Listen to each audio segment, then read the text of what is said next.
Dia pessoal, tudo bem? Hoje, 23 de junho de 2026, mais precisamente 8 horas e 47 minutos. Gravei o vídeo, era 7h30 e o áudio não saiu. Acredite se quiser, meu Deus. Mas vamos de novo, vamos de novo. Então, visitar o nosso site, dofinicontabilidade.com.br e o nosso canal no YouTube, @dofinicontabilidade. Tá joia? O vídeo vai estar disponível lá. Dá uma olhadinha no site, se tiver alguma dúvida, é só mandar para nós lá. E nosso canal no YouTube também, a gente vai subir vídeos a cada 15 dias, mais ou menos, sobre a reforma tributária, tá joia? @Dolfin Contabilidade, nosso site dolfincontabilidade.com.br. Quanto mais delongas, Simples Nacional da Reforma Tributária, tá joia? Esse é o assunto pauta do dia. O que mudará com a reforma tributária, tá? Você sabe que o Simples Nacional tem os anexos, anexo 1, 2, 3, 4 e 5. Eles permanecerão os mesmos? Sim. O anexo 1, que é o anexo do comércio, continuará. O anexo 3, que é a prestação de serviço, continuará. O anexo 5, serviços técnicos, medicina, engenharia, continuará também. Os anexos permanecerão os mesmos. A Lei 123, barra 2006 do Simples Nacional não foi extinta, ela continua. Então, a reforma, ela mudou, não se alterou nada com relação a isso. Então, o Simples Nacional permanecerá. E afinal de contas, que é essa tal de reforma sobre o consumo? É justamente a pergunta e a resposta. É a reforma sobre o consumo.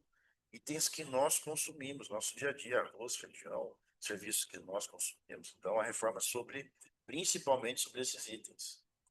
Tá? Principalmente sobre esses itens. Por isso que é tratada como uma reforma sobre o consumo. Como é que ela surgiu? Como foi uma ruptura muito abrupta do STN, do Sistema Tributário Nacional, precisou-se fazer uma emenda na Constituição, criar uma emenda constitucional. A emenda constitucional 123/2023, que é a base da reforma. Então, para você alterar, porque foi alterado, foram criados novos impostos, né? Então, para você conseguir fazer isso, você teve que fazer uma emenda na Constituição, a 132/2023, tá? Instituiu-se o novo modelo de tributação sobre o consumo. Lógico, você precisa regulamentar isso. Bom, leis complementares, instruções normativas, né? A gente já tem hoje a Lei Complementar 214, que regulamentou os novos tributos. Esse é o ponto. Quais são os novos tributos? A IBS e a CBS. IBS, Imposto sobre Bens e Serviços, CBS, Contribuição sobre Bens e Serviços. Imposto seletivo. Tá? Imposto seletivo já deve ter ouvido falar. Imposto do pecado, que é o imposto sobre bebidas açucaradas, tabaco, né? Bebidas alcoólicas, né? Você já deve ter visto muito nos noticiários aí, né? A IBS, Imposto sobre Bens e Serviços, e a CBS, Contribuição sobre Bens e Serviços. Tá? Vou falar com calma mais sobre os dois, mas só para a gente apontar. Teve a Lei Complementar também 227 e 26, né? Publicada em janeiro desse ano, que detalha a gestão, fiscalização, penalidades, né? Distribuição da arrecadação da IBS. Então, vão ser criados, né? Ao longo agora desse ano, instruções normativas, né? Vai ser criado, foi criado o comitê gestor da IBS, o comitê gestor da CBS, que vai gerir esses impostos, né? Aí, afinal, o que é o IVA dual, né? O IVA dual 2, era para ser um imposto só. Foram criados dois, tá? A CBS, que é o PIS e a COFINS, o IBS, que é o ISSQN e o ICMS. Tá? CBS, PIS, COFINS, governo federal. Tá? IBS, ISSQN, autarquia municipal, prefeitura, e ICMS, autarquia estadual, estado, Secretaria da Fazenda Estadual. Tá? Então, o IBS juntou os dois, ISSQN e ICMS, e a CBS juntou o PIS e a COFINS, que vão estar nos seus anexos do DAS, tá? A CBS vai entrar agora em vigor 1º de janeiro de 27. E ela, o PIS e COFINS, que virou CBS, vai estar lá dentro da sua guia do DAS, dentro do seu anexo. Tá? É isso. E o IBS não vai ser implantado ainda, tá? Então vamos pensar só na CBS para o ano que vem. Gradativamente o IBS vai ser implantado. Mas vou tratar isso no outro vídeo, porque senão vamos entrar com a CBS agora em 2027 apenas. Vamos pensar o que vai acontecer no próximo ano. Senão ficar muita coisa, o vídeo é muito longo, tá? O que é a não cumulatividade plena? Ela é assim: tudo que você compra gera crédito, você vende gera débito. A diferença: débito para o crédito é que eu pago de imposto. Tá? É isso. Imagina que eu compro um produto, só uma correçãozinha aqui, tá? A alíquota aqui é 9,33, não é 14, tá bom? Agora que eu notei isso aqui. Porque, ó, se você compra um produto de R$ 1.000, você vai ter um crédito de 280. R$ 1.000 vezes 28%, 280. Se eu vendo por 1.500, que tem minha margem de lucro, né? Eu vou ter um débito de 420. 420 menos 280, 140, tá? 140 de imposto para 1.500, né? Vai me dar uma alíquota efetiva, não é de 14, tá? É de 9,33 aqui, tá? Então, uma alíquota efetiva de 9,33. Daria ali, em linhas gerais, 33,33, 33,33% da alíquota efetiva de 28. Então, 9,33, ótimo, né? Uma alíquota bem razoável. Então, quem comercializa consegue absorver melhor a reforma tributária, ao contrário de quem presta serviço.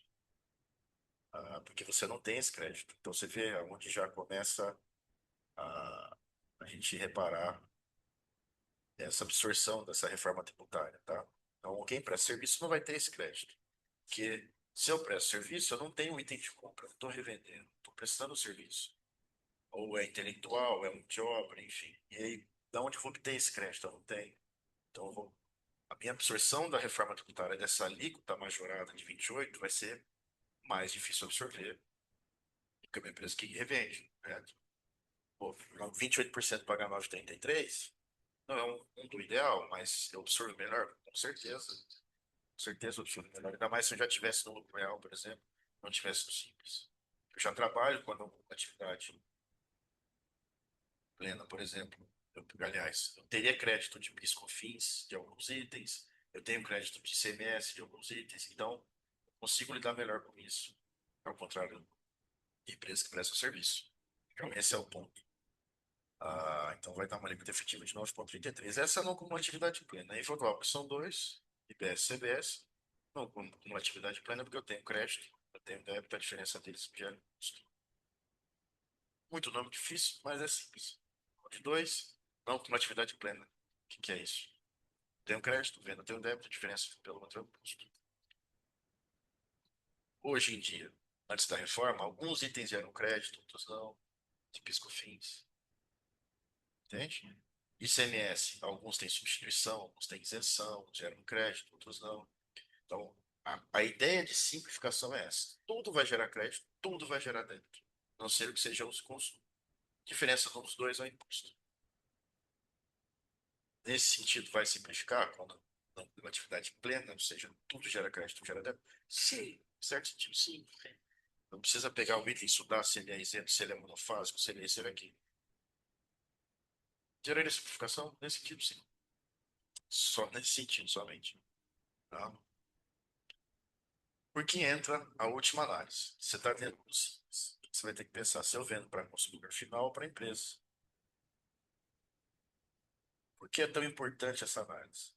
Se eu vendo para empresa, entendo, você vai entender o seguinte, ela vai querer o crédito. Se ela não for do simples, ela quer esse crédito aqui. Porque ela vai gerar o débito. Como é que eu vou diminuir a minha carga tributária se eu não tenho crédito? Entende? Vai dar um problema aí. O seu habitante do simples. Se eu vendo para empresa, vou ter que fazer esse estudo. Ela é do simples. Se ela for do simples, e ela também recolher pelo regime do simples, ela vai precisar do crédito. Que ela vai vender, vai pagar, imagina, no Nexum, que é venda, né, na primeira faixa, 4%. Preciso do crédito, eu já vou presumir minha alíquota aqui, 4%. É venda, faço minha venda, pago o imposto. Ela não é do simples, ela precisa do crédito. Que é o B2B, Business to Business, mesma empresa. B2C, Business to Consumers, os finais. Se eu vendo para o consumidor final, muito que bem, ele não vai querer o crédito mesmo, vai se apropriar disso para usar para nada. Simples nacional, a não ser que minha alíquota esteja muito alta, permaneça no simples e tal, ok. Se eu vendo para a empresa, precisa fazer esse estudo, se essa empresa é do simples, se ela não é do simples, se ela precisa desse crédito. Mas eu reprecifico, mas bem assim, vou diminuir o meu preço, porque eu não estou fornecendo crédito. Como é que eu vou diminuir o meu preço? Você entende como é complicado? Então vai ter que ser feita uma análise. como eu vou operar nessa situação da reforma. Ainda que tenha uma outra opção. Você pode, dentro do Simples, optar pelo regime regular. Ou seja, permaneça no Simples, mais os impostos IBS, CBS, pago sob regime regular. Eu tenho créditos e débitos. Esses impostos. Igual o exemplo. Por exemplo, eu vou fornecer os mesmos créditos. Nota-se que minha alíquota vai aumentar. Se a gente está falando ali na primeira faixa de 4%, agora é 28%, mesmo que eu obtenha crédito e débito, nesse exemplo prático aqui, deu 9,33%, tá? 33,33%, mas ainda deu 9,33%, só de IBS, CBS, fora os outros impostos. Isso é muito bem visto isso.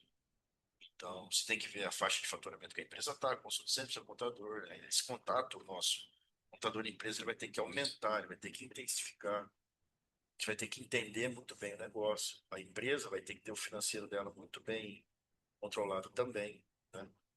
Para que a gente consiga equalizar tudo isso. Então, vendeu para a empresa, se ela quiser o crédito, se ela precisar, a empresa do Simples Nacional, ela vai precisar recolher pelo regime regular, PSCBS, seria crédito e débito, e fornecer esse crédito para o cliente. Se não, o consumidor final ou a empresa também é simples, que bem, continua como está, tudo certo. Bom, C-Class Trip, o que basicamente é? Aquilo é a ideia. Reforma tributária simples? Não, não é. Regimes de exceções. Muitos itens são isentos ou tem redução. Alíquota zero ou redução. Já não é simples assim. A gente continua com o Simples Nacional, regime de exceção, dentro de toda essa, esse cenário. O C-Class ele veio para quê? Cada item vai ter uma RG, um CPF, um código, uma nova codificação fiscal, para determinar se ele é alíquota zero, tem redução de base de cálculo, etc. Ou seja, se eu vou pagar 100% do imposto, se eu vou pagar 60% dos 28%, se eu vou pagar 100%, se eu vou pagar zero, por exemplo, itens da cesta básica, alíquota zero, não paga nada. Entende? Então é uma análise que você vai ter que pensar. Se eu vendo para pessoa física, se eu vendo para pessoa jurídica, se ela precisa de crédito, se meu item é isento, se ele tem redução. Temos tudo que não é simples. Simples aí é contato com contador, empresa e tudo se ajusta. E basicamente é isso. Não sei se eu falei meio rápido, mas para o vídeo não ficar muito longo, né? Então você é do simples, principal ponto. B2B, B2C. Tá? Venda para consumidor final, venda para empresa.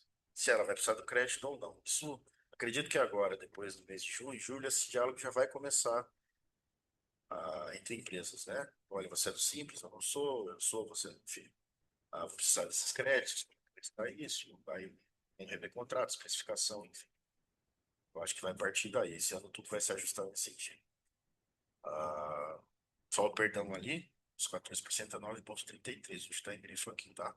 Então, de 28% cairia para 9,33%, 33,33% de 28%. O que é o split payment, por último? Né? Split payment não é difícil, né? Cada nomenclatura individual quer dois. Split payment, que é assim. A, a empresa compra. Eu compro de uma empresa, certo? Essa empresa, se ela aderir ao split payment, esse imposto já vai para o governo. Já vai para o governo. Vendeu, eu só vou ficar com a diferença. Eu vendi um item. O governo já vai ficar com o valor do imposto, eu vou ficar já com o valor da diferença. E esse valor que o governo ficou do imposto gerará o crédito para a empresa compradora, certo? E essa empresa compradora vai utilizar esse crédito para quando vender, abater do valor da venda. Então, atividade plena, split payment. Split payment garante, né, que quando eu comprar, eu vou ter o crédito. Porque, nota-se, olha só a aplicadora aqui. Eu só tenho crédito quando a empresa pagar. Olha o problema. Então, nada me garante que eu tenha esse crédito. Só quando a empresa pagar. Split payment é essa garantia. De que quando a empresa vender para mim, o imposto já vai ser retido. Esse crédito já vai ser gerado. Fora do split payment, não. Só vou ter o crédito quando a empresa pagar. Quando eu for fazer a minha guia lá, do débito, tá? Cadê o crédito? A empresa não pagou, não tem. Split payment é essa garantia. Somente isso. Tá? Que a empresa que vender já vai receber o valor da diferença, o imposto fica com o governo, e quando eu for pagar meu imposto sobre a venda desse item, o crédito já vai ser atribuído àquele débito. E aí a diferença vai ser no imposto. A empresa não pagou, fez adesão ao split payment, crédito, a não ser que ela pague. E aí dentro do sistema da tributação, o sistema da Receita vai gerar esse crédito. Entende como é complicado, entende como é o financeiro, como é o fluxo de caixa. Não é simples, a forma tributária não veio para simplificar, a gente veio para a alíquota, ela aumentou sim, a carga tributária ela aumentou. Existem N regras de exceção, tanto de itens quanto simples nacional que a gente está vendo agora, então não é tudo simples. Dentro do simples, você pode recolher a sua guia que você recolhe hoje, ou recolher pelo regime regular, que daí é débito e crédito. Né? Pelo regime regular, você forneceria o crédito para suas empresas, mas você pagaria o IBS e a CBS fora do simples, gerando crédito para as empresas. Que aí, se eu vender para a empresa, eu vou ter que gerar crédito, ter que recolher pelo regime regular dentro do simples. Então, eu vou ter que pensar no meu preço, reprecificação. Tá? E aí, num outro momento, a gente vai falar sobre prestador de serviço, que eu acho os mais afetados, né? Porque é muito, se você tem um item, você tem um crédito, né? Por dentro, pelo regime regular, dentro do simples. Se for dentro do simples, vou ter o crédito, vou fornecer o crédito, mas vou pagar ali que eu pago hoje. É dentro da minha expectativa da minha precificação que eu já tinha, um item que eu já conheço, enfim. Certo? Agora, se eu vendo para a empresa, se eu for prestador de serviço, que eu não tenho esse crédito, não tenho esse crédito. Vamos supor que é mão de obra, ou serviço intelectual. Que crédito tem? A empresa precisa do crédito, por exemplo. Tem uma mão de preço, sessão de mão de obra, certo? É algo que presumiu. Qual que é o meu crédito? Se a minha mercadoria é pessoa, é mão de obra. Entende? Como uma coisa. Mas isso é para outro vídeo, mas só para a gente ilustrar um pouco todo esse cenário, né? Então vai ter que ser muito bem analisado, muito bem estudado, sem class trip, para quem não vendo, se essa empresa precisa de crédito, qual é o meu faturamento, quais os itens, se meu item tem alíquota zero, se ele tem redução, tem que ser muito bem revisto, tá? Mas esse contato contador-empresa tem que ser crucial, é muito importante, né? Para que isso, para que a empresa, o escritório consiga entender o negócio e que a coisa caminhe de uma forma natural e que todos nós consigamos passar por essa reforma tributária. Mas eu agradeço a todos. Uma boa terça-feira. Amanhã tem Jogo do Brasil, dia 24 de julho de 2026. Um forte abraço e até a próxima.